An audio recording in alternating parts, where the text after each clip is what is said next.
Okay, hi. Thank you all for coming. I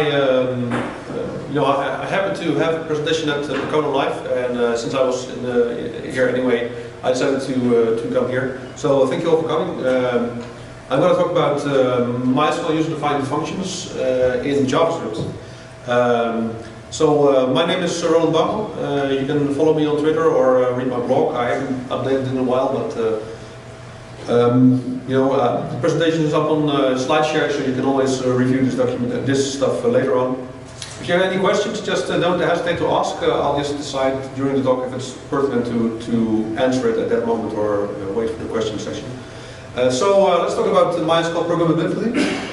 Everybody knows the default programming language for MySQL is SQL. Then we've got the persistent stored modules or stored routines. And we've got user-defined functions. So I'm going to talk about a particular project I've been working on for a while, on and off. It's a pet project, so I haven't been spending a whole lot of time on it, but it's been out there for about a year. And it's a way to extend the MySQL native user-defined function interface. It's open source, it's available on GitHub, so you can check it out, send me pull requests if you like. It's based on Google's V8 engine, and it does a little more than just execute JavaScript, because what it does, it offers you a scriptable environment which allows you to script your UDFs and to script all the data structures that are offered by the native UDF interface. So this is basically the whole summary of the talk, and I'm going to illustrate what it means exactly now. So a little background, some people are using stored routines. Anybody using stored routines in MySQL? Okay. So I think it's a nice feature. It uses standard SQL syntax. You can use it to build scalar functions, procedures, triggers, events, stored in the data dictionary, and interpreted. The other programmability feature of MySQL is UDFs, which rely on external binary libraries instead of interpreted code. And it offers you scalar functions and aggregate functions. So aggregate functions is a feature that you don't have in stored procedures, but which you do have in UDFs, which is a great feature. So these are registered in the data dictionary. So not stored there, but just registered. And it relies on compiled native code. So why would you want to extend on all these different capabilities, and why would you need JavaScript? Well, basically I was skeptical that you would ever need it. For me, it just started as an example. I gave a presentation about creating UDFs, and I created this particular example as a way to illustrate how to create a non-trivial UDF, which relies on external libraries, and it seemed like a fun thing to do. So I was inspired by Drizzle's JS function, which allows you to run a scriptlet of JavaScript. I didn't think that was a particularly useful feature, but it was a nice example to put in a tutorial. And then it turned out that this particular thing turned out to have real benefits. So some people like to store JSON in the database. If you want to manipulate that, you can actually do that in stored procedures, but it's very painful and very slow. And a JavaScript interface is a very convenient way to manipulate JSON, generate it, and also extract data from JSON blobs. It's much safer and easier than real C++ UDFs because you're working in JavaScript. So you're in the sandbox, which takes care of the memory management, resource management, and all that kind of stuff. Which means that you can prototype your UDFs in JavaScript without crashing your server all the time. Because that's what happened to me all the time when I'm creating UDFs. I crash the server all the time. Another benefit for JavaScript is that the language JavaScript is much more expressive than the standard SQL PSM, which you use for stored routines. And sometimes it turns out that JavaScript is much faster than stored routines, or actually most of the time. And I'm going to show you like a quick intermezzo to show you why I got excited about this thing in the first place. So first I'm going to start with a fairly it's a fairly straightforward function. What this does is we're going to create a function which calculates Easter day. So we put in a daytime or a year, and then this function will return the date on which Easter day will fall this year, which is a useful thing if you want to fill a date dimension in the data warehouse or something, because when you have Easter day you can calculate almost all of the Christian holidays. So, not much going on. The algorithm I stole from Wikipedia. You can look up there how it works. And basically what we're doing is we're building up a couple of variables, all kinds of calculations going on. And finally we use that to calculate a date which we return. Right? So just to prove that it works, I'm just going to run this function. And I'm going to run it with now. So we're going to calculate Easter Day for this year. And we get this back. Right?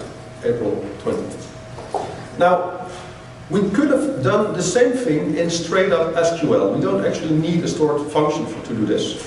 And if we do it in plain SQL, it looks like this, which is, arguably not something you would like to use in your applications because it's just too complicated. However, it does return the same result, so we can do the same thing with a stored routine and plain SQL. Now the same in JavaScript. As you can see, this looks fairly like the original stored routine. So just a couple of variables being built up, lots of calculations going on, and finally we return the date over here as a string. And if I execute it, so just to prove that it's the same functionality, right? So 3 different approaches for the same functionality. Now, for the difference. Now if we start benchmarking these 3 different functions, and we look at first the stored routine. So we're going to run it 1,000,000 times. And, well, we did notice it's going to take a while. Not very long, but still, it's going to take a while. This takes about 12 seconds.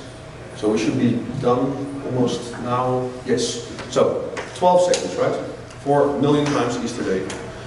Now the same thing in plain SQL. So 1,000,000 times Easter Day. And it's going to be a little bit faster, but not that much faster. It takes, almost 5 seconds. And now the JavaScript one.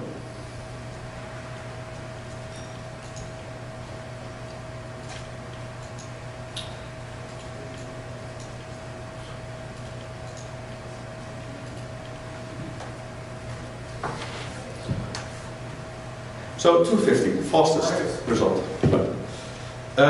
So this is why I decided to develop this project further than just an example.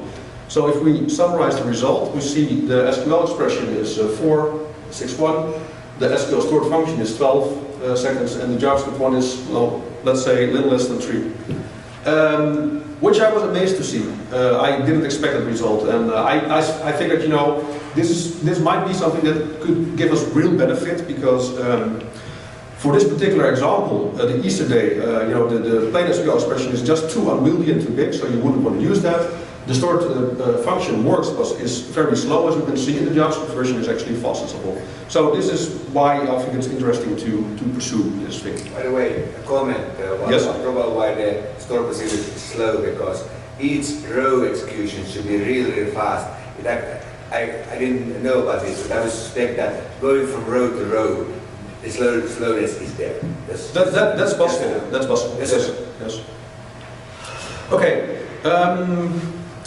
So, what is this project? This project offers you a couple of UDFs. There are 3 scalar functions: JS, JSUDF, JSR, 1 aggregate function, JSAgg, and 1 daemon plugin. The plugin doesn't do a whole lot, but the daemon doesn't do a whole lot. But what it provides is it's basically the placeholder for the V8 machine, and I use it to hang up all kinds of variables that I need to make stuff work. It has a couple of variables. So we have a JS daemon module path variable. This can be set inside the my.cnf or on the command line.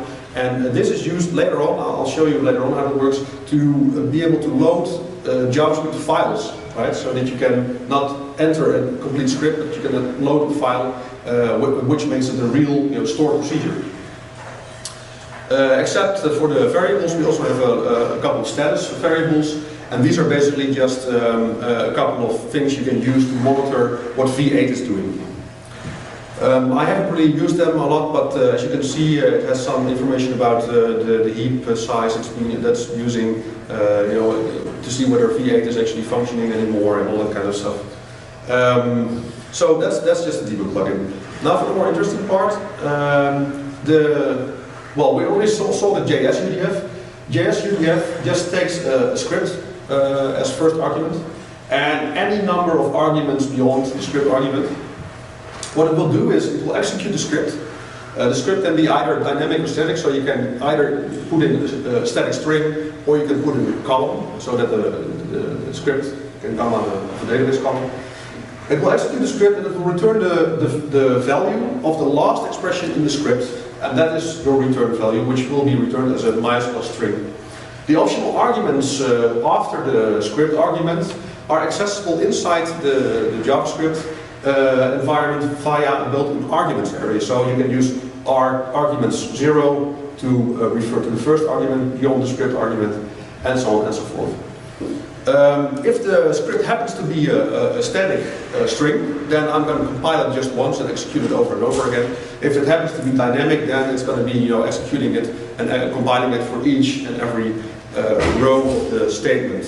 How do you know if it's static or not? Yeah, so the UDF interface has a flag which you can use to see if the argument is constant. It's like the is. I know. I created the interface. I just forgot about that. Yeah. So that's what I'm using there. I already showed it off, but this is a more easy to see example how it works. JS. So the script here is arguments 0 plus arguments 1, and the actual arguments are 1 and 2. So when I execute this, it's going to add 1 and 2 together. So just to show you how it works, it's 3, which is most likely. Okay, so that for the JS function. Now, when I created the JS function, I thought it should be possible to do something more interesting than just this. And I thought about, the UDF interface itself, how that works. So, has anybody ever written a UDF here? So, yeah, Monty has, obviously. Okay, so I'll have to explain a little bit how it works in order for you to understand how my project interacts with it. What you get is you get a couple of, you can write simple functions, scalars, or aggregate functions.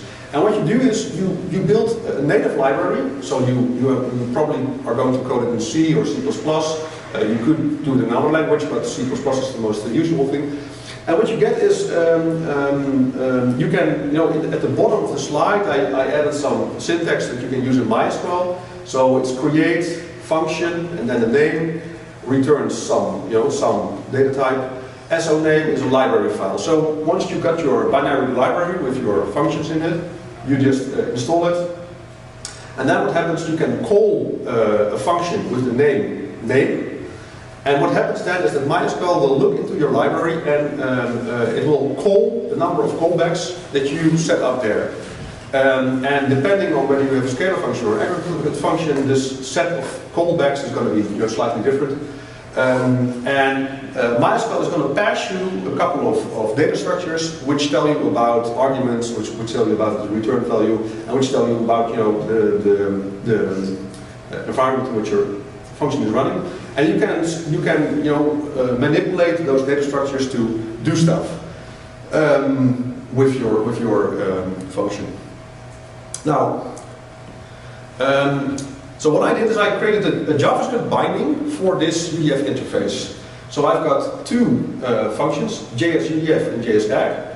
They will always return a MySQL string. They will always take as first argument a script argument. And contrary to the JS function, in this case the script has to be constant because it's going to be compiled and executed just once, immediately. And then you, in your script, in your JavaScript, have to set up a couple of JavaScript callbacks, which are equivalent to the UDF callbacks, and I'm going to call your JavaScript functions, in the corresponding calling sequence of the native UDF interface. I'm also passing the scriptable versions of the data structures passed by MySQL, so that you can script the UDF init and the UDF args structs within JavaScript to make your function work. So I'm just going to show you how that works. So first we got JSUDF. So as I said before, we put in a script argument and any number of arguments. Then your script has to set up an init function, or optionally it can set up an init function. It has to set up a UDF function, and this is going to be the stuff that actually returns the value to MySQL. And when your script is done, when your statement is done processing rows, if you have a dinit function, it is going to be called. Right, so the flowchart below shows you how it works. First we get an init if it's present, then the UDF function is called for each row. If there are more rows, then it's going to be called over and over and over and over. And when it's done, we go to the dinit and it's done. And I've got a little example here that shows you exactly how it works. So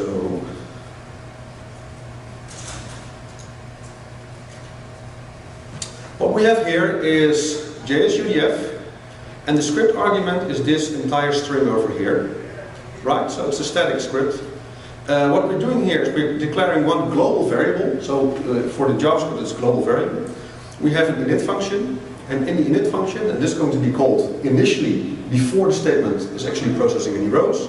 And we're going to call console.info. Console is a built-in object which I provide in the JavaScript environment. And people that are familiar with web browser programming will recognize this because most browsers have a console.info method. And what I did is I used this stuff to write to the error log. So you can use the JavaScript stuff to write to the error log for debugging purposes or just to signal any functions or whatever. I'm also initializing the global variable total to 0. And then we've got the UDF function. And this is actually what is going to do the work. I put up a declared, I declared one argument, num. And if we look here, after the script argument, I'm passing in the amount column from the Sakila.payment table. So our script is going to have access to the amount value, right, for each row. And in the UDF function, I'm just going to add the number to the total variable that we have and return the value of total. And again, I'm writing to the console.info just to show off that we're running the UDF function for each row. Finally, in the dinit, I'm just marking that event with another line to the log. So if I'm going to run this, what we get is a running total of amount, right? So as you can see, amount 299, 299, 299 add to that, so we get 589, and so on and so forth. If you look at the log, you can see that our console.log lines created this init, and then for each UDF we've got the processing row, and for the finally for the dinit. So this is the basic UDF JavaScript example. Any questions so far? So do you know why this JavaScript is faster than the other two? Well, in case of the stored routines, Monty already mentioned the case. So basically, there is some stuff which is entirely optimal in the implementation of stored routines. And why it would be faster than the regular SQL expression is because the Easter day thing has a lot of repeated calculations, which are calculated over and over and over again. So the JavaScript implementation just does those things once, stores them in variables, and then reuses the variables to do the final calculation. So that's why the JavaScript version for this particular example is faster than the regular SQL expression. Okay. Right. So a little word about argument processing. I already mentioned the arguments that are passed to JSUDF beyond the initial script argument are passed to the UDF callback. And they are passed in sequence so that you can access them directly. So if you declare your UDF callback with declared variables, then you can reference those values by name.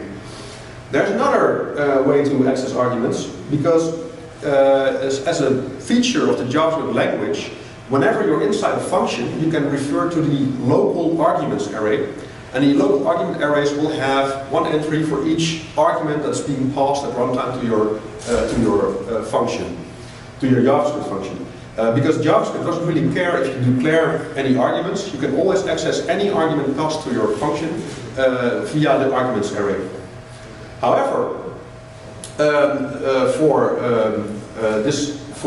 the UDFs, I also initialize a global arguments array, and in the global arguments array I put scriptable versions, scriptable representations of the elements of the native UDF args structure, which is provided by MySQL.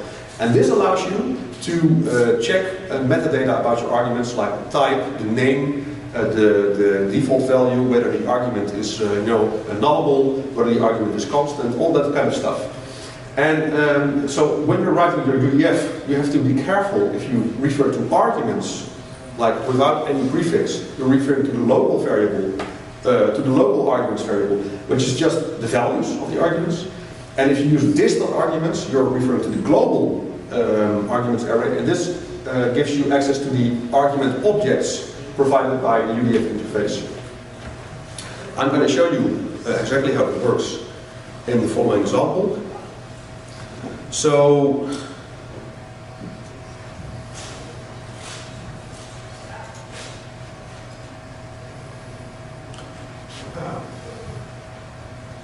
what we have here is we're calling JSUDF, and we're not defining any init or dinit function right now, just only the UDF thing. Without any, we don't declare any arguments, and still we can refer to the actual arguments, the actual argument values using the arguments built in. Right? This is just a script, a JavaScript language feature. It has nothing to do with me, it has to do with JavaScript. And I'm returning string representation of this arguments. As actual arguments, I'm passing in first a string. I'm passing in pi, and I'm aliasing that value. I'll show you in a minute why that is useful. An integer value and a decimal value. And if we look at the result, then we can see that those arguments are available like this. So nothing special. Arguments is filled with the argument values, and we can use those in the script to do stuff. So the second way to refer to arguments is by declaring them explicitly in your UDF. Where did you get the 0, 1, 2, 3? Yes, so the JavaScript built-in arguments array is actually not an array, but it's a dictionary which uses integer indices as the keys. Okay. So that's why that it's a good question. Okay, the second way to refer to arguments is if you have your UDF and you explicitly declare named arguments, then obviously you can refer to those arguments directly by name in your script. And I'm using the same actual arguments over here. So if we run this, we can see that we also have access to these values. So in these previous two examples, we only were looking at the argument values, which is what you usually want to do. Usually you're not interested in anything else but the values. However, if you want to have metadata of your arguments, then you can refer to distant arguments. So this is almost the same example as the initial one, except now we're using distant arguments instead of arguments. And distant arguments refers to the global arguments array that I fill up with scriptable representation of the UDF args structure. So if we run this, then we get for each argument not the value, but a metadata representation. So for our first argument, the name was actually the expression string, because that's what was put in there. We see the data type. Data type is 0. This is actually a constant that is part of the UDF interface, and this corresponds to the string result constant. We've got some other things like the maximum length of any argument passed in there, whether the argument is nullable, whether the argument is constant, and the value is the default value for the argument, which you get when the argument is static. So you can use this to validate stuff. So for the second one, the second argument was aliased because we put in the value pi, but we aliased it with as real, and this means that in the name the field we get real back, which is useful if you want to. Well, I'm going to show you an example later on where this is used to generate JSON documents, which is I think a useful feature for this kind of stuff. Okay. Another thing to notice, so this was the string value, this is a real value, 1 is an integer value, and finally 4 is a decimal value. And those are all the types you can ever get in the UDF. Okay. So,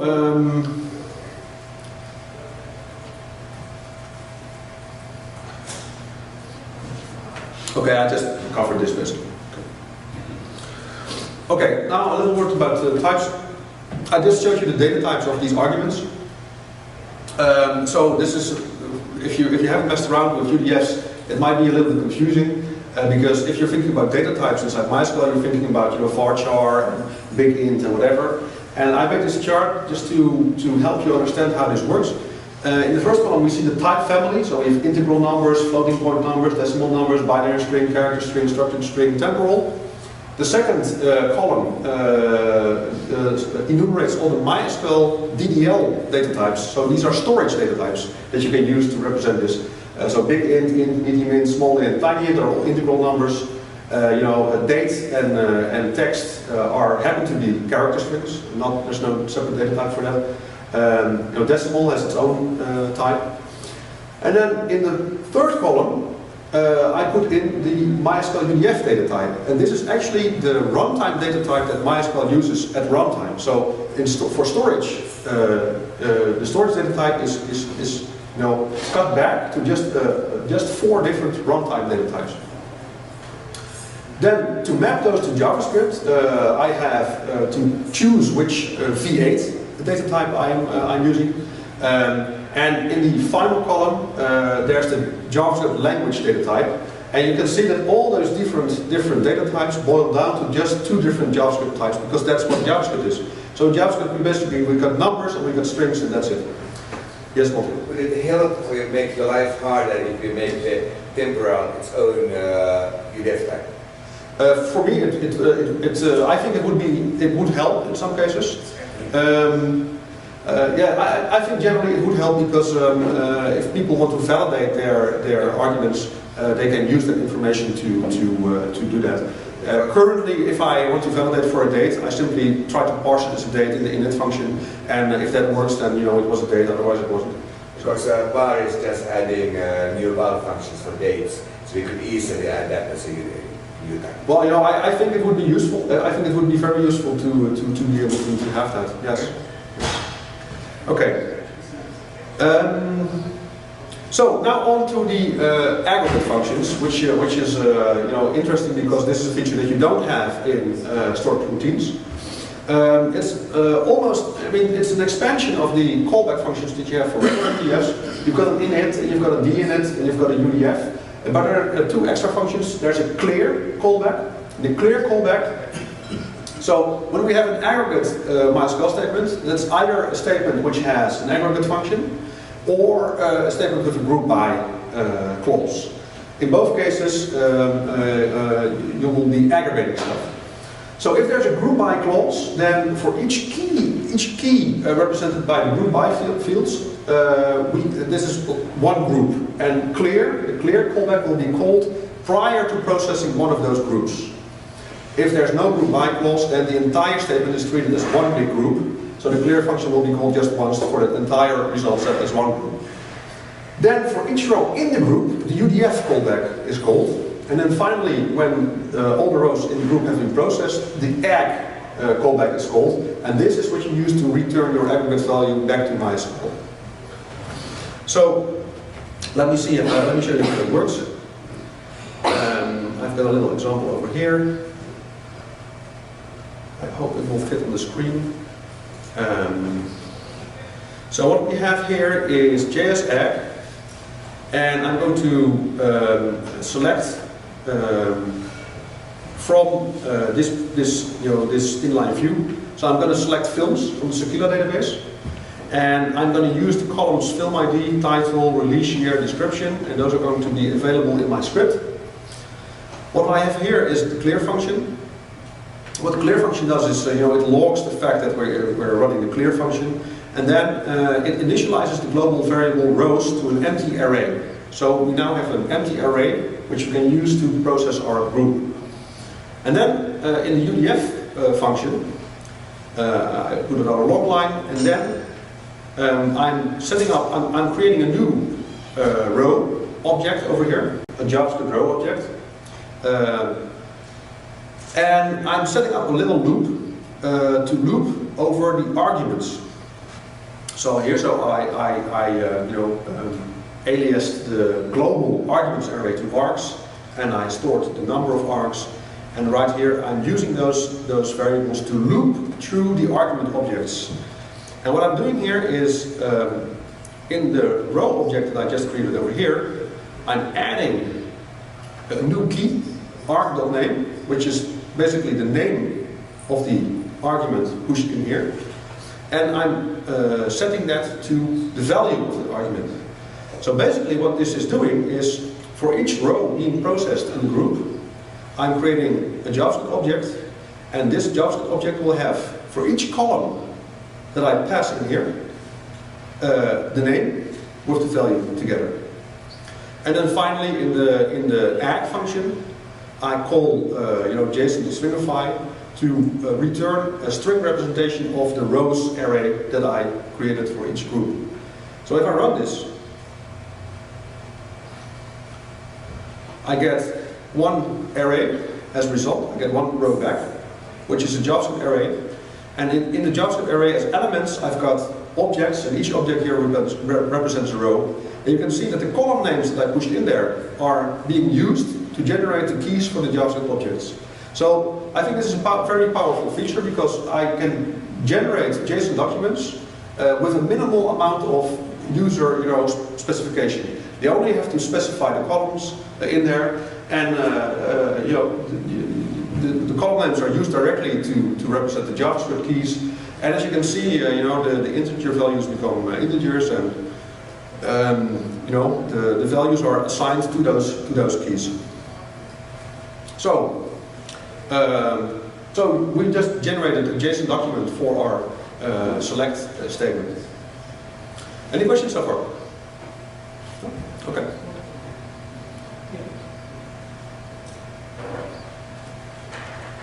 Okay. Oh yeah, I should have done this. So, quick overview of the aggregate function.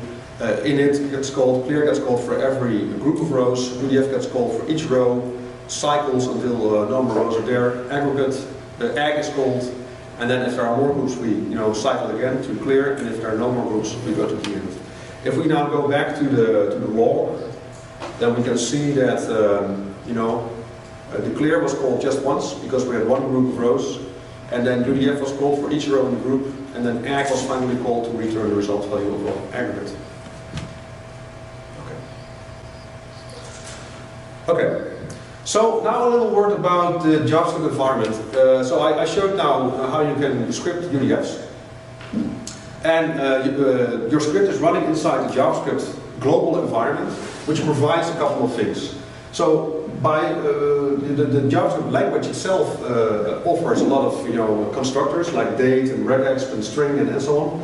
A couple of static objects like JSON, which we saw a minute ago, to manipulate and create JSON structures.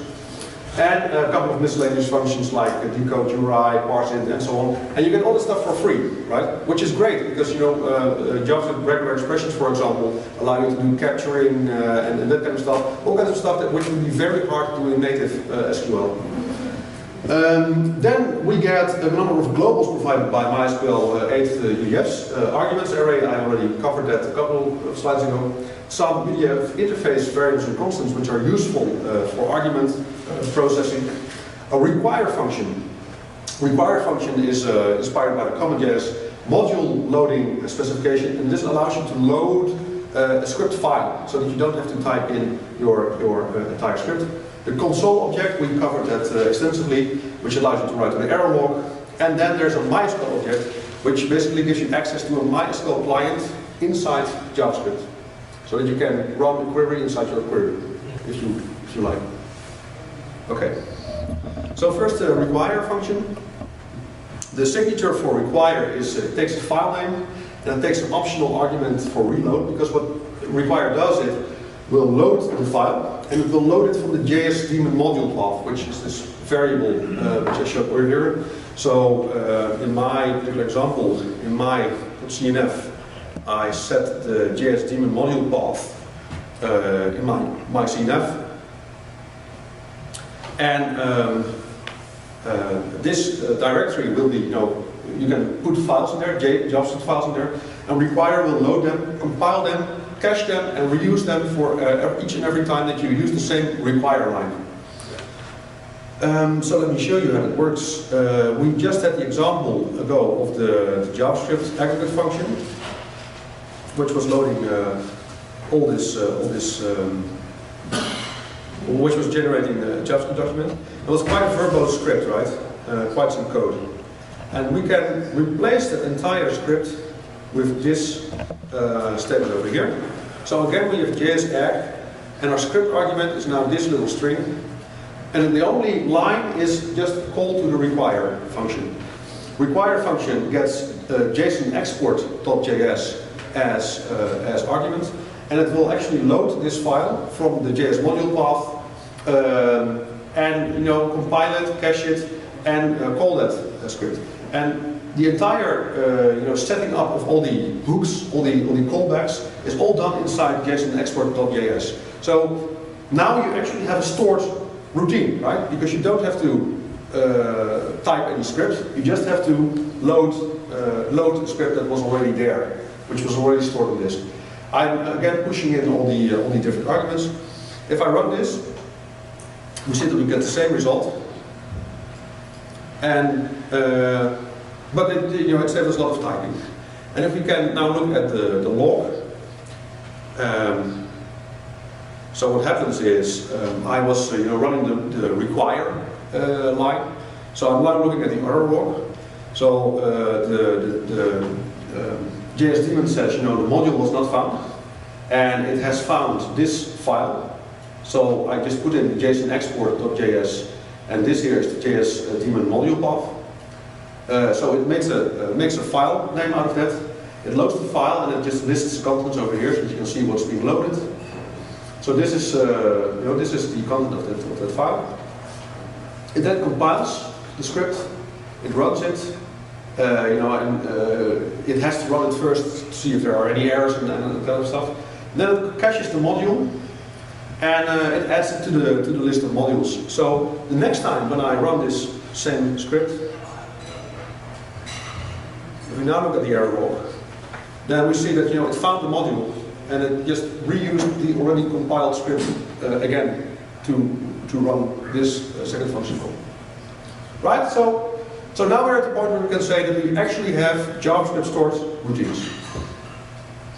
And if you want to look at how it looks on the MySQL side, so I'm here in my home MySQL directory lib plugin, and inside the plugin I've got the JS modules folder, and inside I've got all these little scripts, and this is the actual script that I was calling just now. Oh yeah, so one word about the JS modules path. The reason to have a specific path for the JS modules is that you don't want to have people loading random scripts, right? You want the administrator to designate a particular folder which can be used for module loading, so that the administrator can control which scripts are available and which are not. Okay. Okay. Regarding the console object, we already covered that. I only showed .log and .info. There are also error and warn, and what that does, it adds a little header to the line with the date and time, so that when you look at your log file, you can actually see the log level and the date and time when the log file was written. So that's that. Now finally, the MySQL object. So the MySQL object is basically a MySQL client inside JavaScript. And what it looks like is you've got in the global space, you've got the MySQL object. Inside it we have a client object which offers a connect method. If we call that connect method, it gives us a connection method, connection object. And the connection object represents a real client connection to any server. The connect takes one argument. There's an object literal where you can configure your connection, and from here you can connect to any MySQL server that's available on your network. So you can federate stuff. You can send data from your local machine to the other machine, or query another machine. You can all do that. The connection object has a number of methods like commit, rollback, query. Query is the most interesting, of course, because if you call query, you push in a SQL statement into query, and you get back a query object. The query object has an execute method and a result method, and you can use the result method to get multiple results from your query object. And the result will either be a result info object or a result set object, depending on whether your SQL returns a row set or not. So here's a little example that shows you how that works. We've got in the Clara database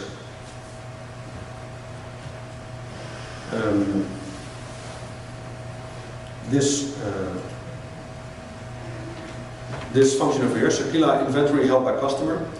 And what it does, it's a very simple function. It takes an inventory ID and then it selects the customer ID for that particular inventory ID and returns the customer ID. Right? Simple enough. If we run it real quick, so if we run it for the value 21, we get this customer ID. Now the equivalent JavaScript looks like this. It's a little bit more verbose on purpose. You can compact it a little bit more if you like. So what happens here is we have our JSUDF call. We have an init function, and inside the init function, we initialize a global COM variable to a connection object. So we call mysql.client.connect, and we push in one single argument, an object literal, which has a number of fields to configure the connection. So this particular